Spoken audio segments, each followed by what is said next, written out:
Hi, எல்லாருக்கும் வணக்கம். பாருங்கள், நம்ம புதுசாக தொட்டியில் மண் நிரப்பிட்டுருக்கோம். ஸோ கத்திரிக்காய், தக்காளி, மிளகாய், கொத்தரங்காய்லாம் நம்ம பதியம் போகிற செடியில் ஒரு செடி வந்து ஒரு தொட்டிக்கு ஒரு செடின்னு கணக்கு பண்ணி நம்ம பயிரிட போகிறோம். இன்னும் செடி வந்து இன்னும் கொஞ்சம் வளரணும். அந்த செடியை காட்டு. இந்த மிளகாய் செடி இன்னும் கொஞ்சம் வளரணும். வளர்ந்ததுக்கப்புறம் ஒரு தொட்டிக்கு ஒரு செடி. இது கொத்தரங்காய். கொத்தரங்காய் கொத்தரங்காய். தக்காளி செடி இப்போ பயிரிட்டுருக்கோம்.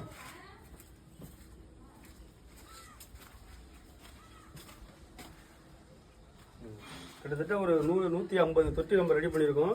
எல்லாம் வீட்டுக்கு மட்டும்தான். இந்த விளையிற காய்கறி ஃபுல்லாக, நம்ம பயிரிடுற காய்கறி ஃபுல்லாக வீட்டுக்கு மட்டும்தான் பயன்படுத்த போகிறோம். நம்மளுக்கு அதிகமாக விளைஞ்சால் நம்ம வந்து கடைகளுக்கு நம்ம சேல்ஸ் பண்ணலாம். நம்ம வீட்டில் என்னென்ன விளையக்கூடிய காய்கறிகள் அனைத்தும் நம்ம போட போகிறோம். விதையெல்லாம் வாங்கி வச்சுருக்கோம். ஸோ பாருங்கள், இதில் கிட்டத்தட்ட 150 தொட்டிக்கு மண் நிரப்பியிருக்கு. ஃபுல்லாக காம்பவுண்டு கடையிலையும் நம்ம வைக்க போகிறோம். ஸோ தொடர்ந்து சப்போர்ட் பண்ணுங்கள். வீடியோவுக்கு சப்ஸ்கிரைப் பண்ணுங்கள், லைக் பண்ணுங்கள், ஷேர் பண்ணுங்கள், கமெண்ட் பண்ணுங்கள். நன்றி, வணக்கம்.